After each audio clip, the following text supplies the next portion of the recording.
شہزاد علی کی رپورٹ کے مطابق خبر شامل کی جا رہی ہے۔ ضلع شیخ پورہ کے گاؤں جنڈیالہ شیرخواں، وہاں سید پیر شاہ وارث شاہ کا دربار بھی موجود ہے۔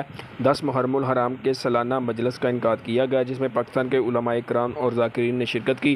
مجلس میں اہل بیت اور امام حسین علیہ السلام کی شہادت کے بارے میں بیان کیا گیا، کربلا میں کیسے شہید کیا گیا۔ مجلس میں ضلع بھر کے لوگوں نے شرکت کی۔ مجلس کے اختتام پر ذوالجناح برآمد کیا گیا۔ اس کے بعد عزاداروں نے ماتم داری کی۔ ماتم کرنے کے بعد زنجیر زنی بھی ہوئی اور ذوالجناح اپنے روایتی راستوں سے گزرتا ہوا اپنی مرکزی امام بارگاہ پر پہنچا۔ وہاں سیکورٹی کے سخت انتظامات کیے گئے، جس میں پنجاب پولیس، وارڈن اور ایلیٹ فورس اور ریسکیو 1122 اپنی ڈیوٹی سر انجام دے رہے تھے۔